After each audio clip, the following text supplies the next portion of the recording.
welcome to this little interview with Melissa Weiss. Melissa just taught a workshop here in our ceramic studio at Touchstone. We are sitting outside one of our beautiful cabins, and we're just going to talk a little bit about professional development. So Melissa, to start, could you tell us a little bit about your background and how you got into the arts, and was it something you had a lot of growing up, or where did it come from?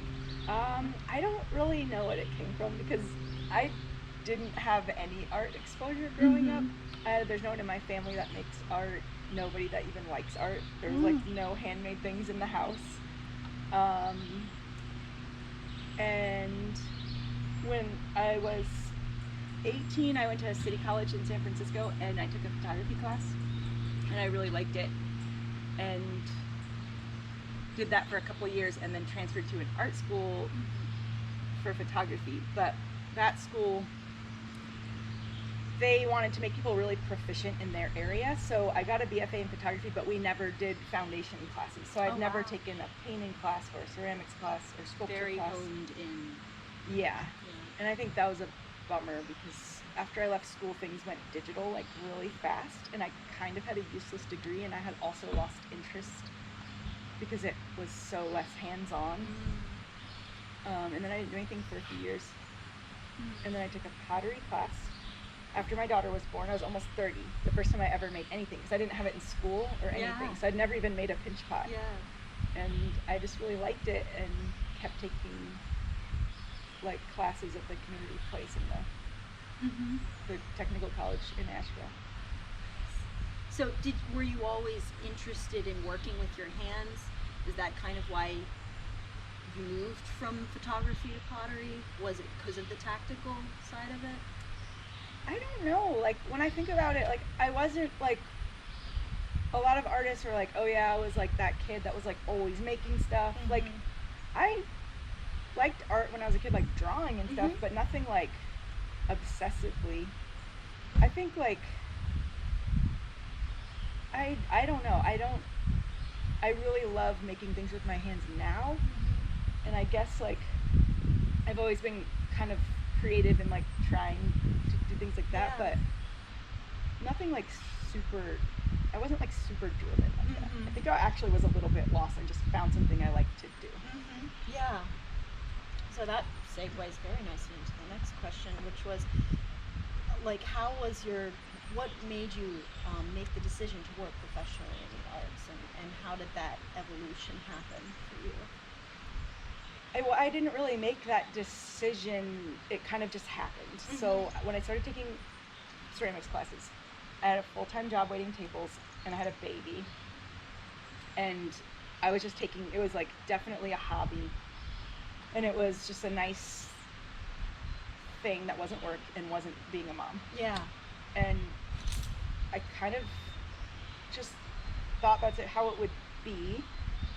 And then I was maybe thinking like, maybe I don't want to wait tables for the rest of my life. So I went back to school and got my art K through 12 teaching certification, and then taught for one semester and was like, no, I definitely don't want to do that.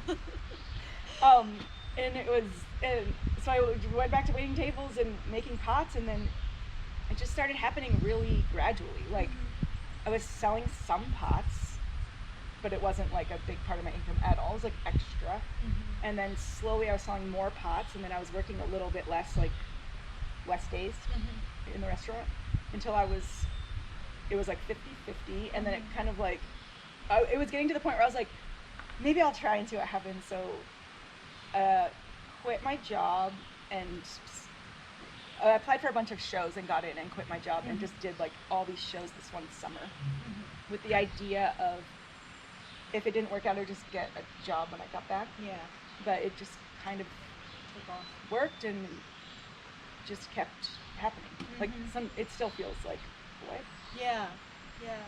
I mean, this is definitely a personal question for me because I don't have a degree in ceramics.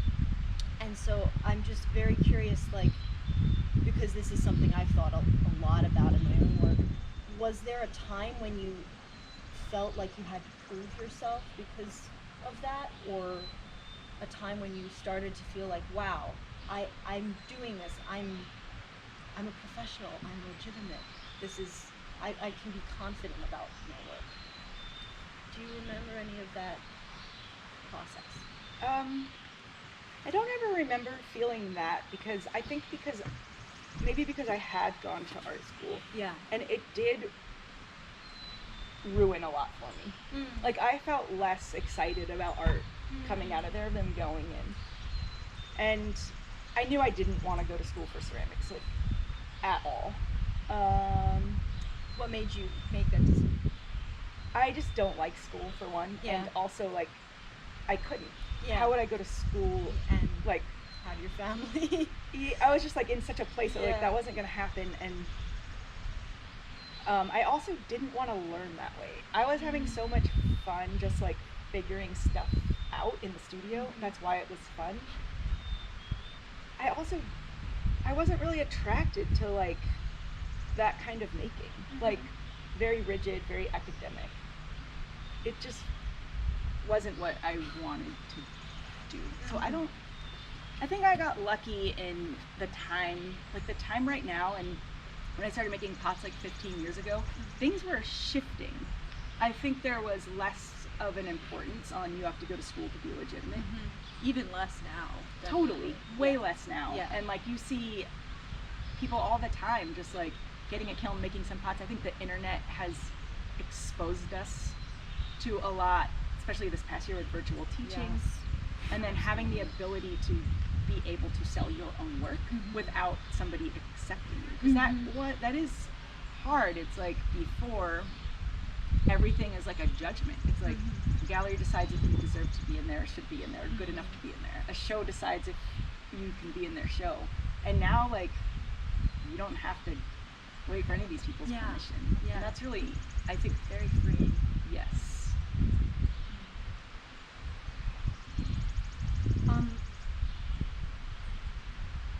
So can you we were talking about this already, but can you briefly discuss the path you've taken through educational and work experiences to where you are now? Can you expand on that? Oh yeah. So I took a class at AB Tech. It's the technical college in Asheville, and it was just like your typical go once a week for 3 hours and have no part in the glazing or the firing. Yeah. And then we have a place in Asheville. It's like a community play place where you can sign up for classes and then use the studio during hours, and that was really great. And then I got into a studio co-op with there was 4 other people and me, and all of them had gone to college for ceramics and were like making a living. So that was really nice because I was in the studio and it was just a studio with working with friends, but there were people I could like ask questions. And we had a tiny gallery and we were in an arts district, so that made it a really low pressure way to sell pots because I could put what I wanted in the gallery and people would come in. If they wanted to buy it, I would just make the sale like direct right away. That's so nice. And that was I think that gives you confidence when you're selling pots to the public on your own. You're like, somebody liked that and they bought it and they gave me money for it. And it's just like, whoa. Yeah. Mind blown. So yeah, it felt like it was, I think I started off on this really independent path. And having like, in Asheville and surrounding areas, there's like so many potters, and back then the River Arts District, there were so many of us, and you could like run out of a material if you're doing some testing, so you call like a friend that has a studio like up the street, and it was really nice like that. And then I went to John C. Campbell and took a workshop, and I got an assistantship at Penland and a work study at Penland. I assisted at Aeromont, so I did stuff like that, and that was like totally mind-blowing. I didn't even know craft schools existed. Like I just had no idea. When the first time I went, I was like, what? This is crazy. You just go to this place and make things and hang out with a bunch of cool people that also make things, and that's been really fun. Yeah. So I think I've just kind of pieced it together but mostly it's been by making a lot of pots. Just And taking classes here and there. the repetition of the time in the studio, just figuring things out. Yep. Yeah. And not having this like pressure, because I wasn't in school, and there wasn't this pressure to like make something a certain way. I was just kind of messing around and trying to figure it out. That's so valuable. Is there a failure or an opportunity that you think ultimately pushed you to achieve the progress that you have made in your career? Let's talk about failures. No failures. I mean, it sounds so cliche, but they actually are really good for us. Yes. And I mean, there's one that stands out because it was pretty recent, and it changed the way I thought. I'd been doing shows for a while, and I had gotten to a point where I was like making this thing that sold and getting into shows, and it was almost too easy for a second. And I think people that make stuff that people like and it becomes like successful, it's almost like you get like in this trap where it almost stifles your creativity, because you're like, I'm making this thing that people like, so I'll keep making it.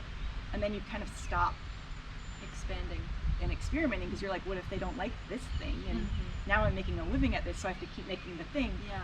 And I applied to a show that I had gotten into for 3 years, and it was a pretty successful show, and I applied and I didn't get in.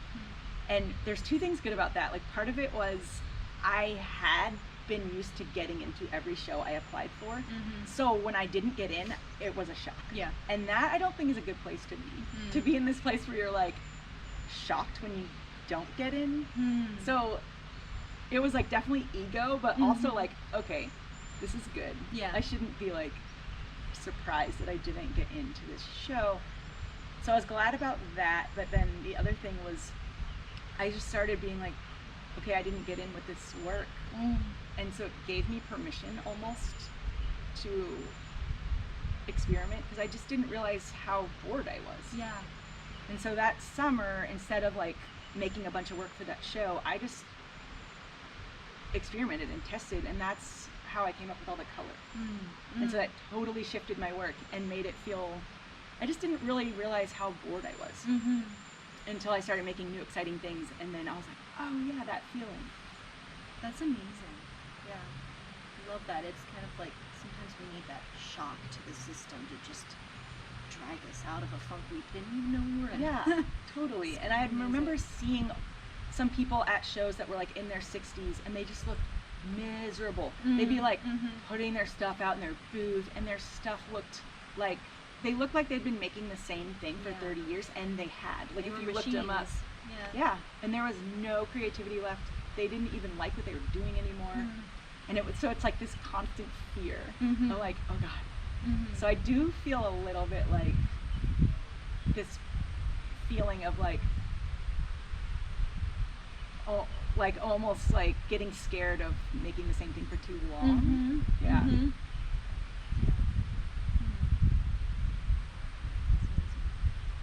This is another personal question, I guess, but how have you found the whole marketing side of things?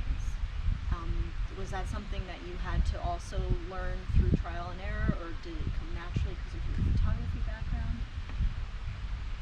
How has that worked for you? It's interesting, because I think the flip side of having this way to sell and market our work ourselves is also like, this is a whole nother job and skill set. And it can be hard, and I see that it is hard for some people, but for some reason that wasn't hard for me. I don't know, I think it has to do with like waiting tables for 20 years. Like, you're constantly like talking to new people, and you're not selling yourself so much, but you kind of are. You're like working for tips, so you're just like, let me you know, like be this person that like person and just like a lot of like there's like a correlation there that I can't totally articulate, but I think it was helpful. And I remember applying for a bunch of shows when I was first being like, I want to apply for shows and try to do this a little bit, and I got rejected from all of them. And then a friend helped me with my website, and same exact pots the next year got into all the shows. So it was like a real lesson in, oh, all you have is what people can see Yes. on the internet. Yes. And it matters how you Yeah. present it. And that was the best lesson, because I was like, who cares like how nice your website is? It's just the pot, but like it totally matters. So same pot, different, cleaner website, simpler website, and it changed everything. And I also realized early on how much of a tool Instagram could be. And I always treated it like a job, but tried to keep it consistent. And like you have such a far reach with that, and when you're traveling and doing shows, people can find you that way. And that's been a really good tool for being able to get people to your website and have people find out about your shows. Yeah. Yeah. Absolutely. Did I answer your question? Yes, you did. Like, I don't Very even much. remember what it was. It was very helpful to hear that too. So it's definitely something I struggle with. So just curious, how were you introduced to Touchstone, and how did you find out about what we do here? Well, I don't really remember, because now it's been like a couple of years, because the class was scheduled for 2019. Oh, it was? I didn't realize that. Oh. And then it was canceled and then redone for this year.